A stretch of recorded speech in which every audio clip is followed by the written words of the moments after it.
السلام عليكم، ازيكم يا حبايبي؟ عاملين ايه؟ معانا فيديو النهارده. برج فلكي سيتصدر قائمة المحظوظين واصحاب الاموال في اول اسبوع من سبتمبر.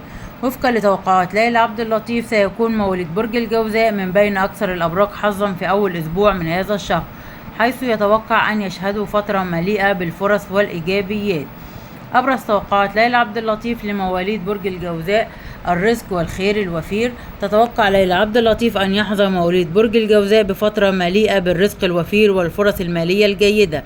ستظهر لديهم فرص جديدة لتحقيق مكاسب مادية، مما سيساعدهم في تحسين وضعهم المالي وزيادة استقرارهم الاقتصادي. يمكن أن تشمل هذه الفرص ترقية في العمل أو مشاريع جديدة أو حتى مكافآت غير متوقعة.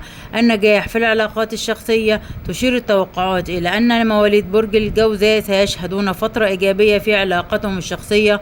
ستكون هذه الفترة مناسبة لتقوية الروابط مع الأصدقاء والعائلة، وقد تشهد تحسنا في العلاقات العاطفية أيضا. إذا كنت تسعى لتطوير علاقة رومانسية فإن الوقت مثالي لذلك. التقدم المهني: من المتوقع أن يشهد مواليد برج الجوزاء تقدما ملحوظا في مسيرتهم المهنية.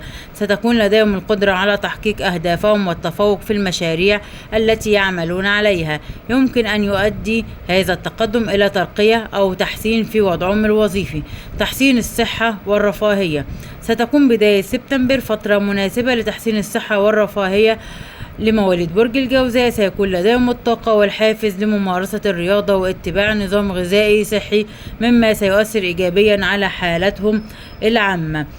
ودائما ما تقدم توقعات دقيقة ليلى عبد اللطيف وملهمة لمتابعيها، وهي معروفة بقدرتها على قراءة الأبراج والتنبؤ بناء على علم الفلك. تعتبر توقعاتها مصدرا للطمأنينة والتوجيه للكثيرين، وتساعدهم في اتخاذ قرارات هامة بشأن حياتهم الشخصية والمهنية. وبكده يا حبايبي يكون ده الفيديو بتاعي. مش تنسوني في اللايك والشير والسبسكرايب وتفعيل الجرس علشان يوصل لكم مني كل جديد، وعيلتي الصغيرة تكبر بيكم يا أحلى متابعين ومشاهدين القناة. ولغاية ما أرجع لكم فيديو آخر، أسيبكم في رعاية الله وأمنه، والسلام عليكم ورحمة الله وبركاته.